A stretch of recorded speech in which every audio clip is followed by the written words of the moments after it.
Thank you very much for coming, everybody. Welcome to How to Run a Consultancy in 30 Minutes. I'm Dan Minkin. I'm based in Auckland, New Zealand. I'm now a consultant, coach, trainer for consultancies of all size. Realistically, I was previously a former country director at one of the largest software testing consultancies in the world, Planet. And as far as I know, I'm the only person who specializes in these services across New Zealand or even Australia. At least I haven't met anybody yet. And that's interesting to me because I don't really understand why that's the case. Why isn't there people who focus on helping consultancies do the right things?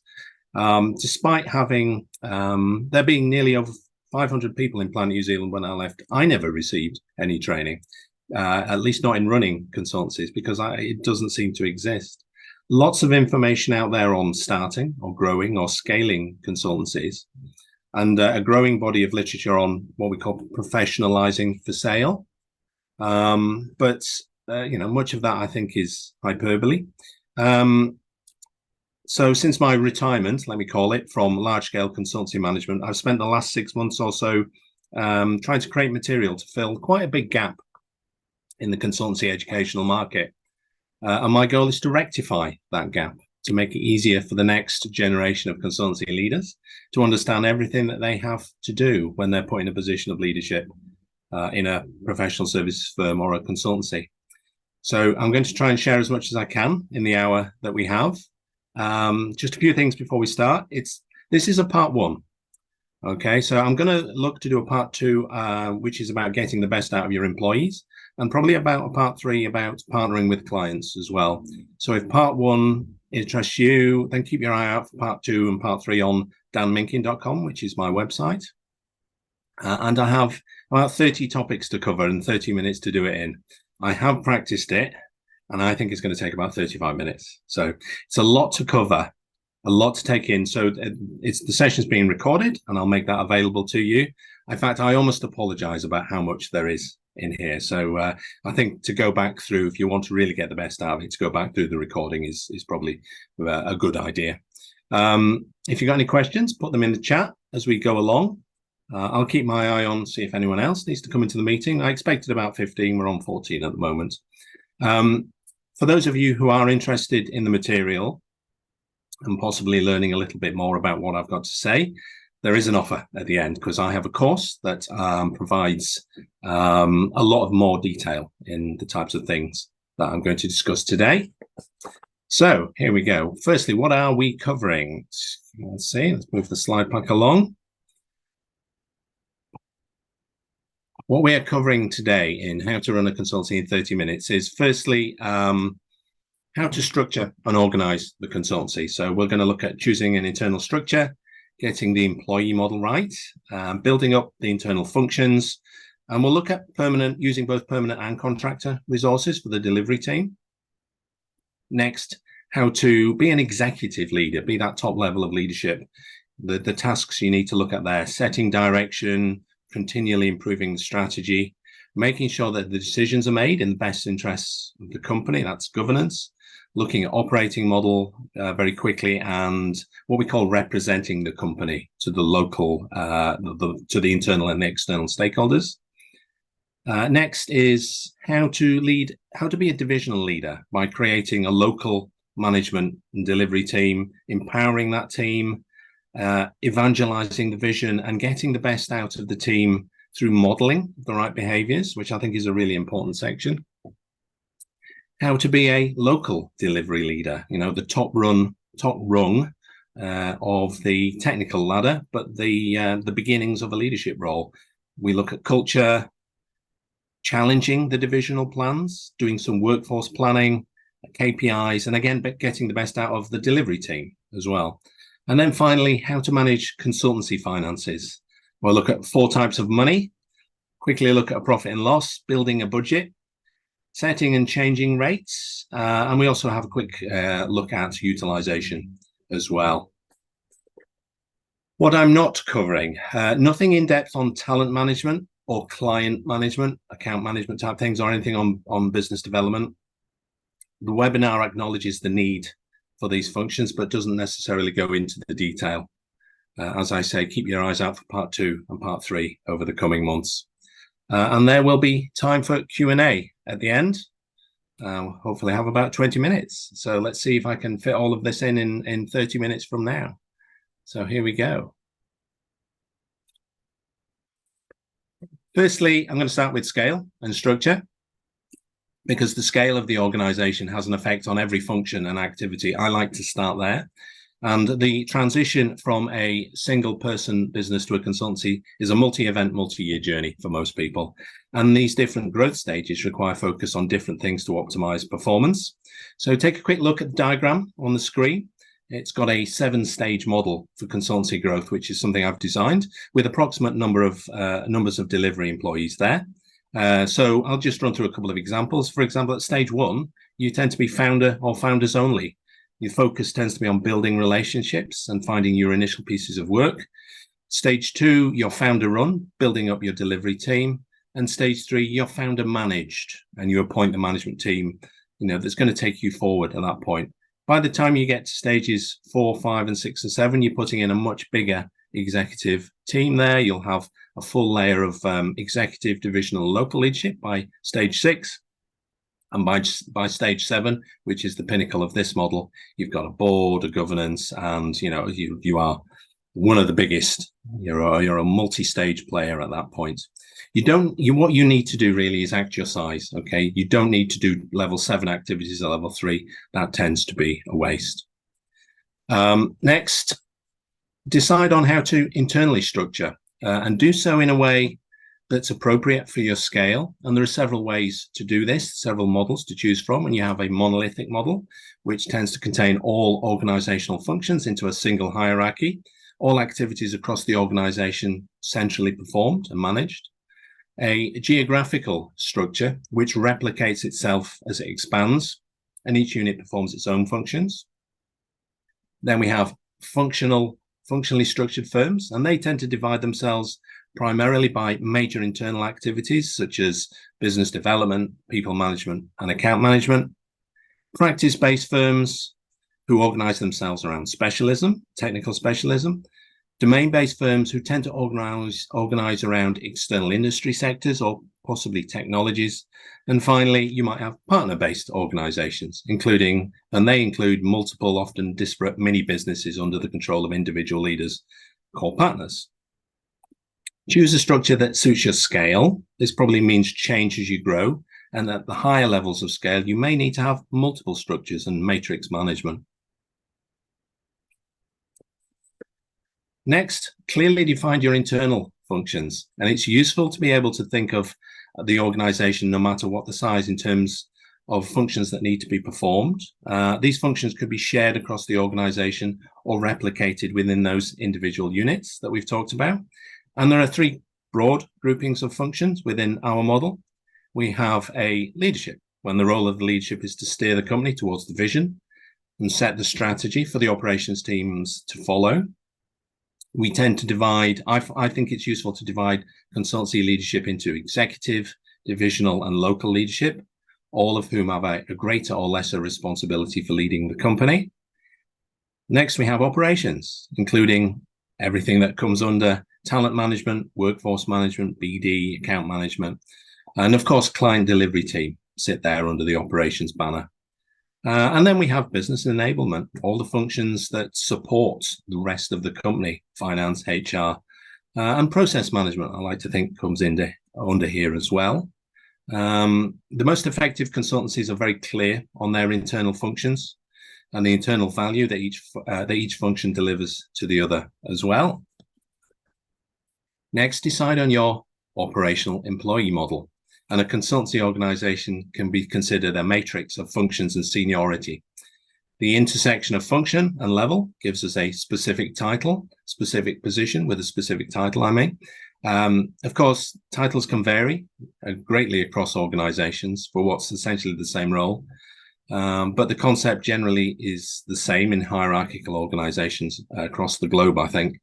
On screen is an example of a 3-level approach for operational functions. And at the top, there's a 2-level organizational management structure. I think this might be suitable for a larger company, but probably overkill for a smaller one. Example position descriptions are included there on the diagram. The operational approach is going to be different from the delivery approach, which may need more roles, in part to give graded promotion opportunities and to enable granularity in costing and rates for clients. Even small organizations need an employee ladder. It's a vital way of attracting and retaining people. Next, you choose your strategic scaling approach. And there are two primary ways to scale, using permanent employees and using contractors. A permanent employee is hired directly by the company, becomes part of the workforce, whilst a contractor is somebody who tends to work for themselves, who's hired on a temporary basis.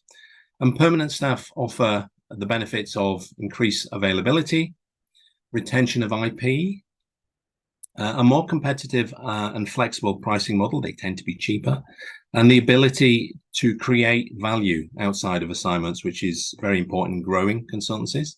The downside for permanent employees is that costs are mostly fixed. There is a longer period of waiting for profit. And there is obviously a considerable overhead of managing the finances, the legalities, the HR for every individual as well.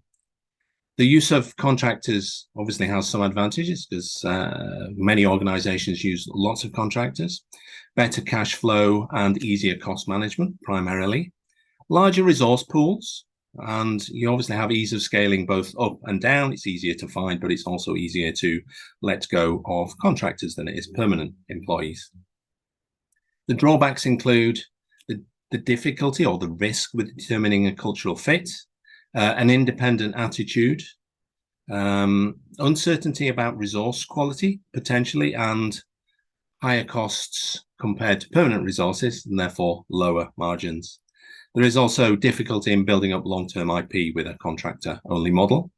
You can, of course, use both, and many companies do, in which case your contractor ratio becomes the key lever to keep the advantages and the disadvantages even. Now, I'll take a quick drink at that point, and we'll move on to leading the organization.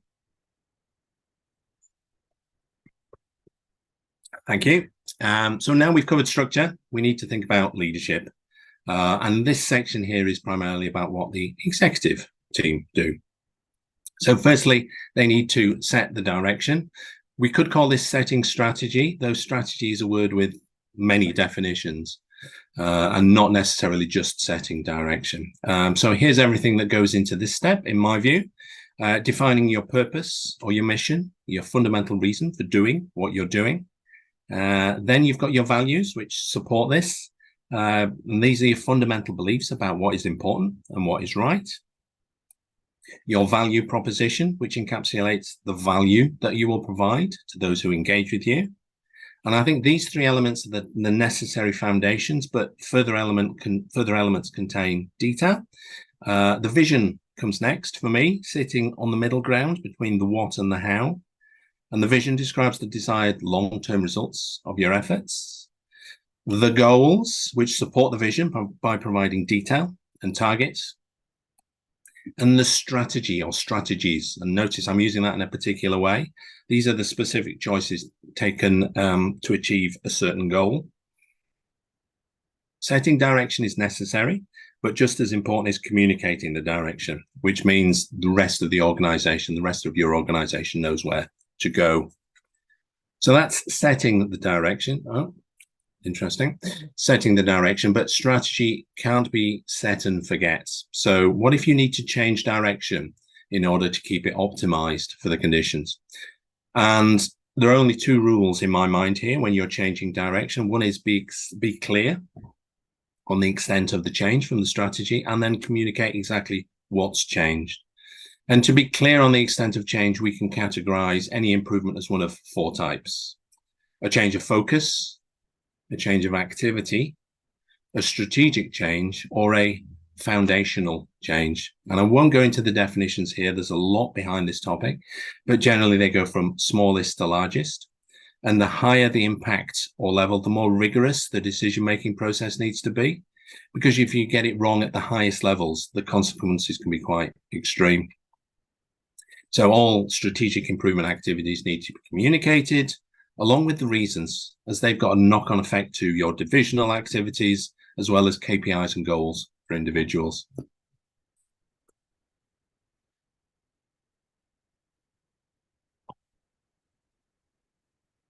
Next, you need to put in systems and processes to make sure that decisions are always made in the best interests of the company, which is what governance is all about. And you can look at governance from, very simply, from an external and an internal point of view.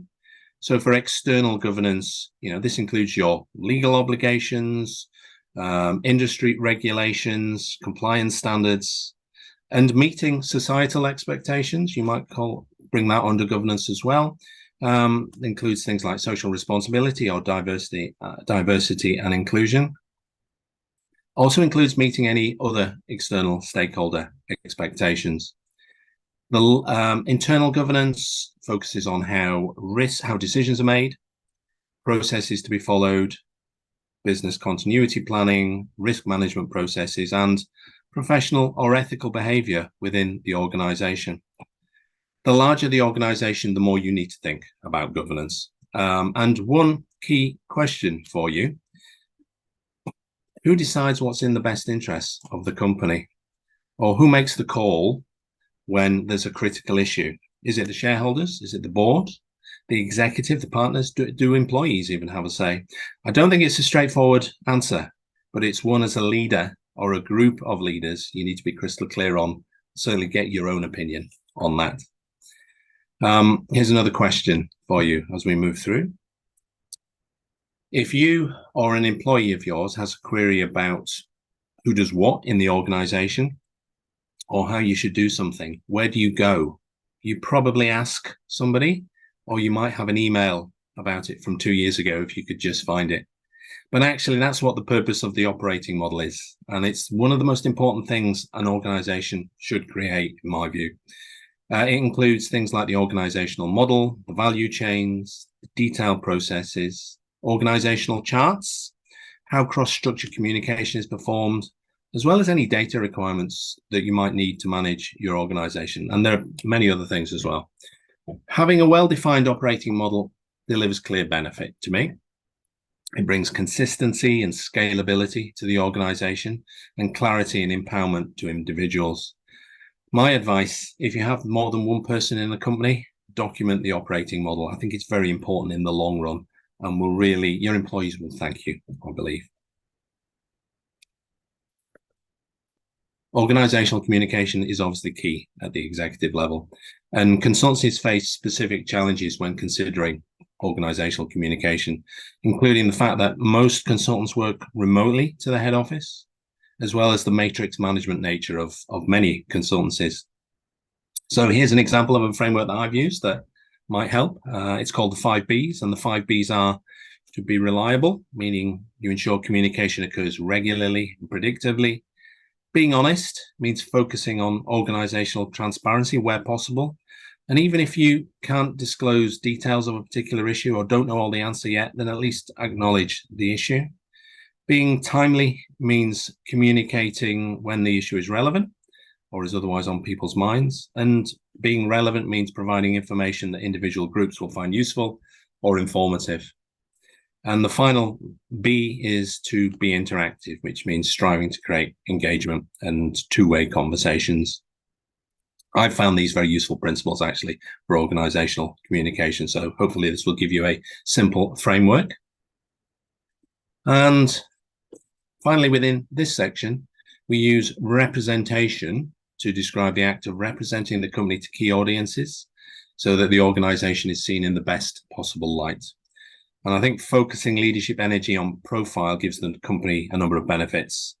It builds confidence in the leadership, gives a higher market profile, increased organizational stability, I think, comes from rock solid communication, and eventually, hopefully, higher sales as well. So there are, in effect, always 3 stakeholder audiences for a consultancy executive member.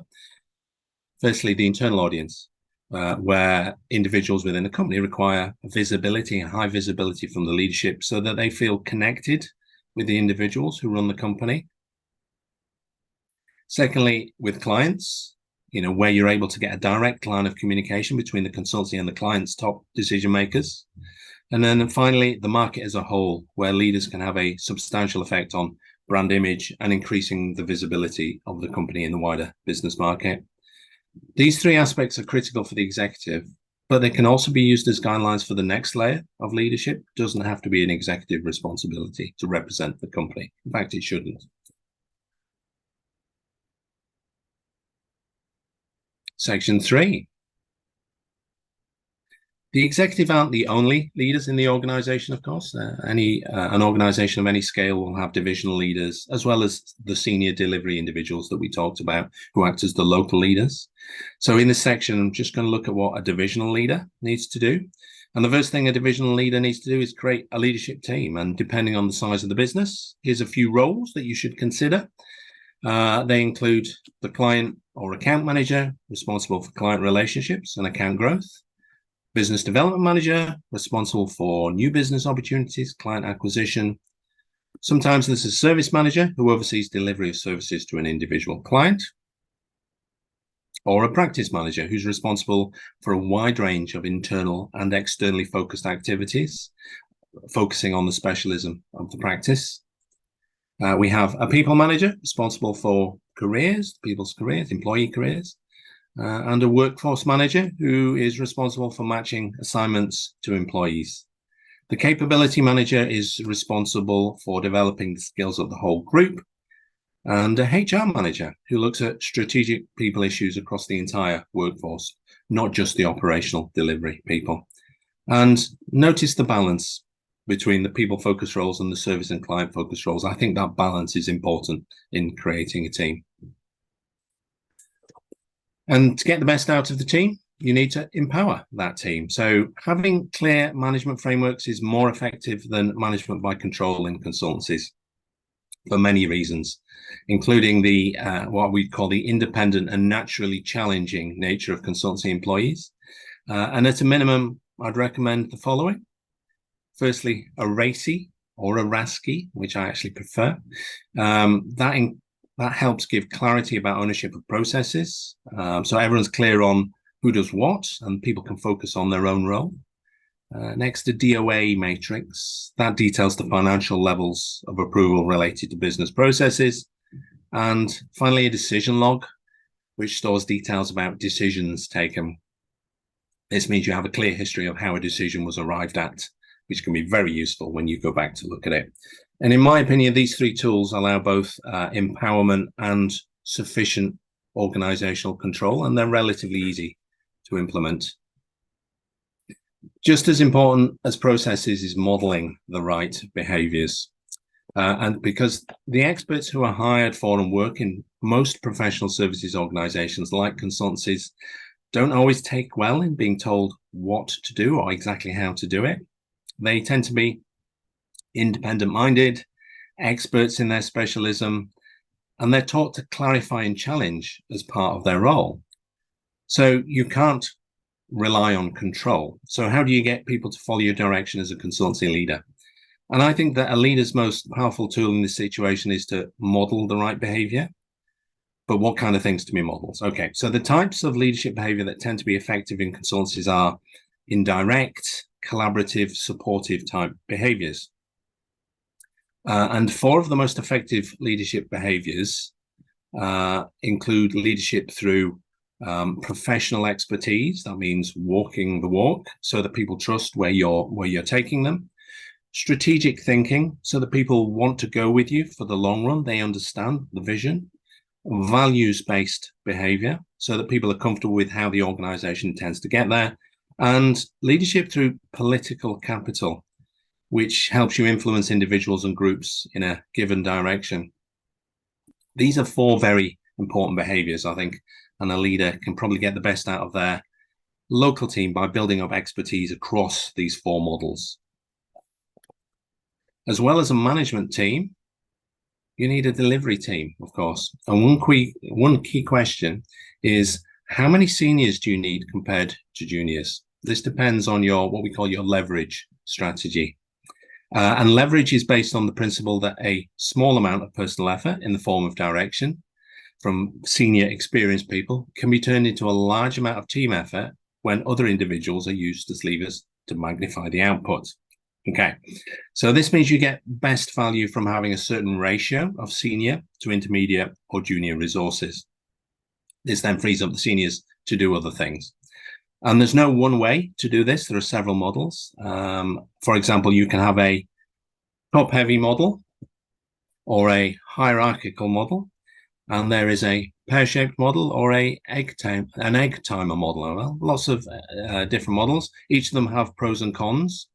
And the key takeaway here for me is that when you're building your delivery team, you need to choose a model and then monitor your chosen model to ensure the organization is keeping to it and using leverage as you planned it to. Once you have your team in place, you want to align the team with the strategy. And one key way to do this is the divisional plan. There may already be a documented organizational strategy and plan, which is a document that includes key strategic elements such as the purpose, the vision, the values, as we covered earlier. But it also includes often more detailed planning elements such as a roadmap, an organizational structure, and budgets. The divisional plan is similar, but focuses on what an individual division needs to implement. As such, it contains much of the same kind of information, but is more specific to the local market conditions or the divisional conditions, more detailed, so it can be used as a directional tool by the local leadership team. It's not necessary always to sign off the plan. Instead, I'd advise you to consider it a working document that should be amended when the situation demands it. And I think that the process of creating the plan itself can be beneficial. If it's a collaborative effort between leader and team, that will increase buy-in as well as understanding. And finally, within this section, you always need to think about the future and how to create a pool of your next generation leaders. And succession planning is the process of identifying those key organizational positions which are currently filled or will be in demand, identifying individuals who can perform these roles in the future, and then putting in place mechanisms to upskill the individuals so that they can step into those roles when the time becomes right. And I think this is really important in consultancies because of relatively high turnover, the problem of dead man's shoes, which is waiting endlessly for opportunity at that next rung, and in many cases the innate conservatism in consultancies. As part of the process, you identify critical roles. These include roles that are critical for future goals, roles that require specialist or hard to replace knowledge, roles which are hard to recruit for due to current or future shortage trends, roles that would cause organizational damage if they were absent, and finally, roles that give commercial or competitive advantage for the future. These are the roles you should focus on in succession planning. Succession planning is a valuable process that most consultancies, I think, leave until too late because business as usual activities always take precedence. Section 4, how to lead the delivery team. A quick break. So that's the role of the divisional leader we've just covered. But local leaders and managers are equally important and influential.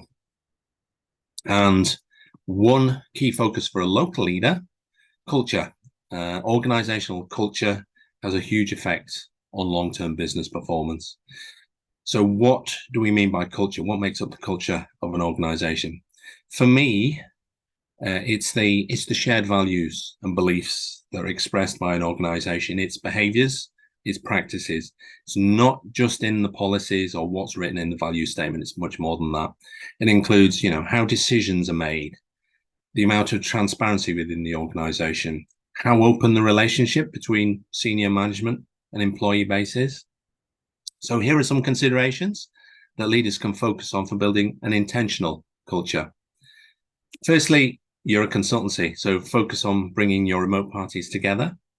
Celebrate employee wins just as much as client wins and reward them equally, so you've got balance. Encourage a learning and development culture because consultancy is fundamentally about knowledge. Embed diversity and inclusion practices because it's the right thing to do. Encourage well-being because consultancy is a unique pressure proposition, in my view. And finally, if you want to make a real difference, promote ethical consultancy, training leaders how to deal with conflict of interest or confidentiality and elements like that. Be very purposeful if you can in building your culture. You need to in a consultancy.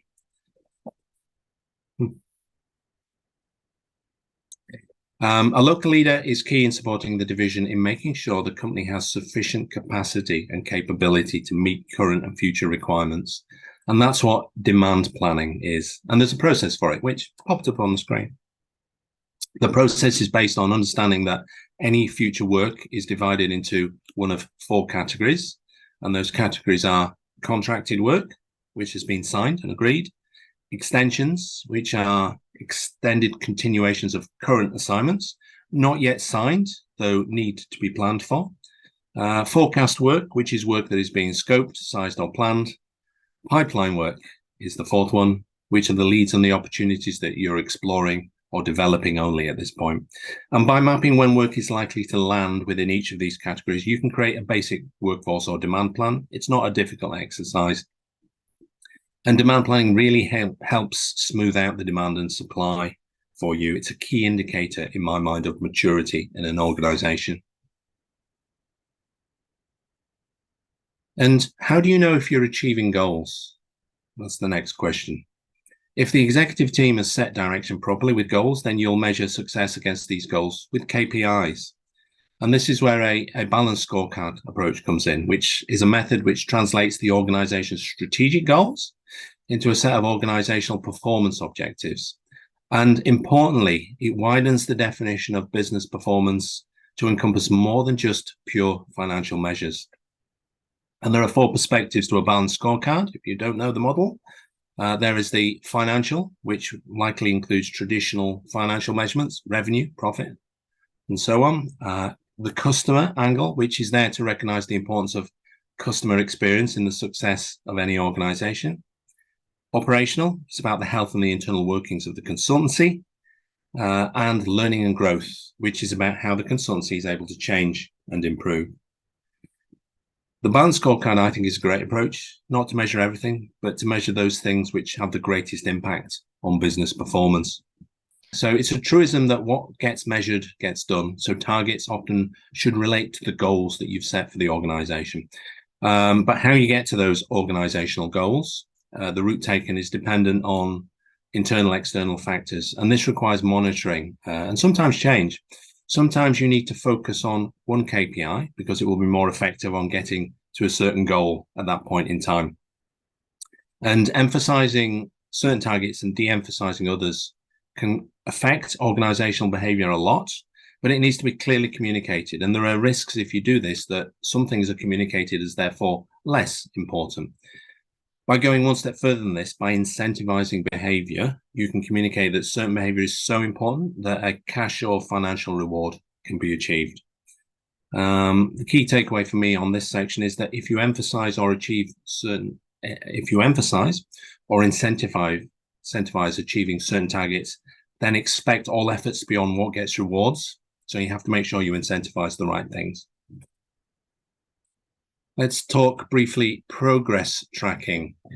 2 key methods for progress tracking against the plan: meetings and reports. The meetings that you have with your team are dependent on several factors, including the management style, the location of the teams, and so on. Each meeting should have a focus or purpose, a defined regularity, a target audience, and a clear objective. And for me, there are 4 useful focuses for meetings within consultancies: a cascade, where information from the top is disseminated down; reporting, where team progress is reported upwards; decision making, where options and recommendations are decided upon; and steering and governance type meetings. I think designing and communicating a meeting schedule from top down allows a lot of clarity in planning and reduces the risk of what you might call organic or low value meeting buildup, which happens in all organizations. The purpose of internal reporting is to provide accurate, timely, relevant information about the performance and activities of consultancy. Internal reports include both data and information typically produced at regular intervals, or you may have them continually available through the BI platforms. And these reports enable consultancy leaders to oversee the performance of the operational function, to communicate analysis, and they may trigger actions or decisions. Meetings are boring but important. Look, you have to have communication there. That's my key takeaway from that. Much as it's the responsibility of a divisional leader to get the best out of their leadership, a local leader has responsibility to get the best out of the delivery employees in their team. And there are countless leadership models. Consultancy is a profession with great variety. So the type of model you might choose as a consultant leader is situational dependent. Some of the most important and relevant to consultants, I think, and consultancies are on the screen right now. So they include competence frameworks to help you differentiate between levels of skill, matrix management, that's needed in large-scale organizations, coaching, which develops an individual using insightful questions, and mentoring, which pairs people up for more rapid knowledge transfer. A divisional leader needs a toolkit of those models to apply to given situations. And I think, to get better at any technique, the divisional leader needs to practice them all. And section 5, our fifth and final section, about how to manage consultancy finances. And according to Michael Gerber, who's the author of The E-Myth, which is a book I would certainly recommend. I think it's a second version now, The E-Myth Revisited. There are 4 types of money that you need to be aware of when you're a leader within a professional services firm, such as a consultancy. He talks about wider things as well. The first kind of money is income, the money that consultancy is paid for delivering services, also known as revenue or turnover. The second kind of money, profit, and profit's what's left after all the expenses of delivering the service have been paid. The third kind of money is cash flow. And cash flow is the movement of money in and out of a business. And the fourth type is equity, which is the value of your business that someone else would be willing to pay for it. The importance of each type of money to the business can change as circumstances change. Some things become more urgent, and the ability to change focus quickly but clearly and to be able to communicate this to the teams is a skill which senior leaders need to learn. They need to be able to communicate about the different types of money and the value of that money at that point. Your profit and loss is your key financial report. It includes your key financial measurements, including revenue, cost of sales, gross profit and gross margin. These are the above the line elements. It also includes the operating costs, which are broadly divided into 2 in my mind. I find it useful. The costs of everyone who's not working on an assignment and all the other costs of running the business. And these are the below the line elements. Being able to read your profit and loss in order to spot issues is a skill that develops with practice. And although it's a historical document, seeing trends in the document helps you begin to predict what might happen in the future and where to intervene if you have to. There's much more to a profit and loss statement, but it's a document that leaders of all levels should be familiar with to help ensure the financial health of the organization. Now we've covered those key financial terms, we'll explain how they relate to a key activity in managing consultancies, and that's setting budgets. And on a regular basis, typically yearly, a consultancy will set targets for financial performance and incorporate this into a budget to ensure that the business has sufficient money and cash flow to remain viable and achieve its goals. The budget is therefore a forward projection of the profit and loss, as well as the cash flow. And the budgeting process and the finalized budget itself helps financial planning and control. But importantly, it's a communication and accountability tool for the organizational leadership. So to set a budget, you go through a process of analyzing current financial trajectory, setting top level and then more detailed targets, calculating cost of sales and operating expenses, and then iterating a few times before you finalize and communicate. A budget's a plan, and like all plans, it needs review and buy-in from the wider organization.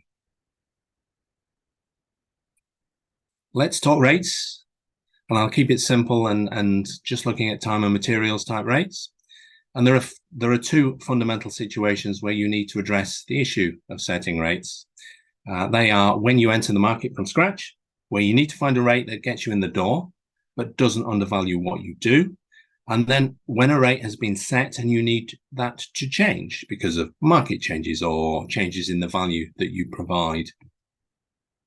In either situation, there are several factors that go into the setting of rates, and you need to be in a position to calculate an optimum rate and often explain that to the client. This includes the market conditions, the financial overheads, the scope or complexity of the work performed, the company and individual experience, as well as having a factor in usually for your market reputation. Companies often shy away from raising rates, but if it's planned and transparent, there's no reason to fear this important process. Communicate your rises in advance, have a clear trail, and be ready to manage reluctance if and when it comes along, and it may do. For consultancies with a permanent delivery workforce, utilisation is important. And utilisation is the percentage of time that a person or group of people are on client assignment. High utilisation affects the profit and loss by returning a higher gross revenue and lower below the line costs. Since consultants are often the most valuable and expensive assets in a consultancy, it's obviously important to use their time effectively. And utilisation can be measured at a number of levels. The organisational level, this helps you ensure budget adherence and help in meeting the rest of your organisational targets. The divisional level, to identify risk areas in divisions or shuffle resources between divisions. The service level, which helps you assess the success of the service line. The position or role level, which ensures optimum use of the different seniority levels, and this is related back to leverage. And the individual level, which helps you identify potential over or underachievers or uncover other individual issues. Organizations don't typically target for 100% utilization. They usually have different utilization expectations for different levels. And by optimizing utilization, you do achieve more profitability and flexibility. And finally, let's talk about cost. Oh, and it's gone. Yeah, we are. Yeah. Cost control is important so that the company can spend on the things it really needs to be able to, often salaries. And it's a positive behavior, cost control. It's aimed at wise organizational spending and reducing leakage. And in fact, consultancies are such dynamic organizations, they often act in ways that leak money. Cost control shouldn't be confused with cost cutting, which is an emergency measure to reduce a financial problem. And as the primary resource in a consultancy is its employees, as we said, then leakage is often a problem of poor use of people. It's a particular problem for time and materials engagements, which do make up a large proportion of engagements for many consultancies. There are dozens of potential leakage points. In fact, at one point, I managed to find 85 leakage points in an organizational check I was doing. So lots of places where you can leak money. And that, ladies and gentlemen, is that. I think 149. It's gone a little bit longer than I hoped. I did know there was a lot of material in there. It probably took us about 40 minutes or so in total, so a little longer. But I'd like to open up for any questions.